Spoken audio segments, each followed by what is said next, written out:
radicalité, oui. Parce que c'est la seule solution face à ces actes violents. Et juste, attends, est-ce que tu veux pas dire un petit mot à ce Hanouna là qui a parlé sur ton veston?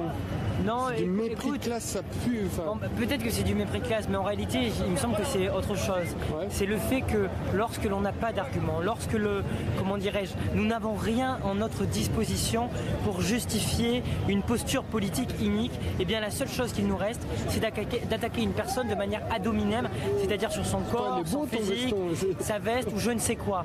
Non mais ce que je veux dire par là, c'est que si tu veux, ce mec-là, il sait pertinemment qu'il est dans le tort, qu'il est dans l'injustice, que c'est un malfrat, que c'est un malhonnête, qui ne pense qu'à se remplir les poches. Et donc face à quelqu'un qui essaie de mettre cela en exergue, sa seule réaction, c'est de l'attaquer, non pas sur ses arguments politiques, mais sur son apparence ou ce qu'il porte. Donc moi je trouve que c'est assez révélateur de son piètre niveau intellectuel, moral, philosophique et politique. Donc écoute, ça ne m'atteint pas, absolument pas. Moi je suis très fier d'être là, de défendre mes idées. Leur plateau puait tellement la merde que dès que j'ai pu le quitter, je l'ai quitté.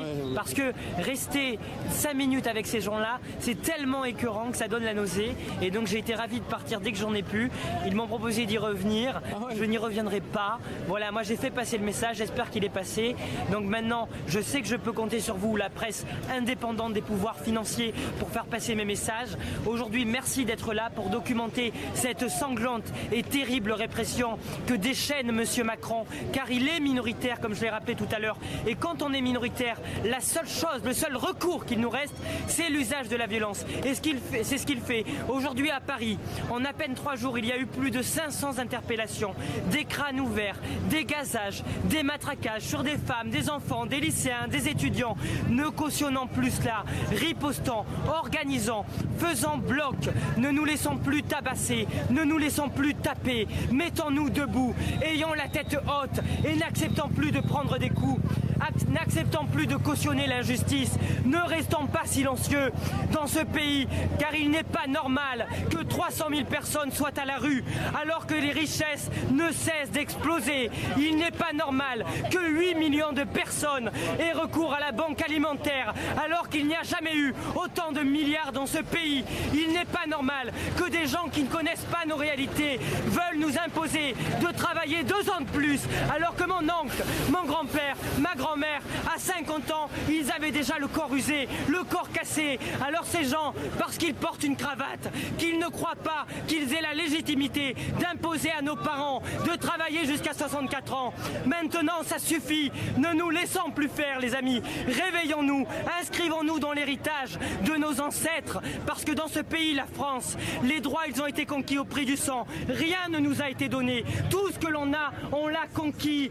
L'histoire de France, c'est la lutte sociale, c'est la lutte politique. Pour gagner des droits, il faut les conquérir. Donc aujourd'hui, face à ce pouvoir barbare, face à ce pouvoir sanglant qui ne sait qu'utiliser la violence, la répression, réagissons les amis, mobilisez-vous massivement, car si on ne se mobilise pas urgemment, nous ne pourrons plus dans ce pays fouler la rue pour exercer notre droit de manifester. Comment se fait-il encore que tout à l'heure, à 2 rues d'ici, 50 personnes ont été interpellées simultanément pour avoir commis le simple crime de s'être indigné, de s'être mobilisé. Ne cautionnons plus cela. J'ai 18 ans, je suis étudiant et je ne peux pas accepter que dans mon pays, la France, le dit pays des droits de l'homme, on viole nos droits gravement, on se fasse ouvrir le crâne, on se fasse éborgner, comme ça a été le cas pendant le mouvement des Gilets jaunes. 30 éborgnés. Ne cautionnons plus cela. Mobilisons-nous. Rendez-vous demain, après-demain, dans toutes les rues du pays, devant les mairies, les préfectures, près des lieux de pouvoir,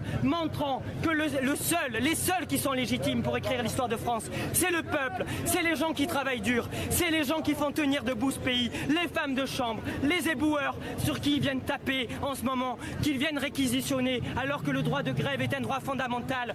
Face à tout cet autoritarisme, face à la violation de nos droits, face au mépris, face à ces gens qui nous traitent de gueux, de sans-dents, qui nous méprisent, qui nous cassent le dos, qui lorsque l'on se mobilise, on voit une police qui se déchaîne sur le plan de la violence, eh bien il est de notre devoir le plus sacré. Chers amis, mes amis, écoutez-moi, notre devoir le plus sacré, c'est de nous mobiliser avant qu'il ne soit trop tard, d'exercer notre droit à l'insurrection, car nos droits sont violés, nos droits fondamentaux sont bafoués. Agissons, mobilisons-nous rapidement, et je vous appelle toutes et tous à sortir dès que possible, massivement dans les rues de ce pays, prenant rendez-vous avec l'histoire, dégageant celui qui est au pouvoir, car il est minoritaire, il est absolument minoritaire, il gouverne à coups de 49.3 et de LBD 40. C'est le peuple qui doit dicter la loi, et pas ces gens-là, parce que porter une cravate, ça ne vous donne pas la légitimité pour retirer 2 ans de vie aux gens. Hasta la victoria siempre, amigos.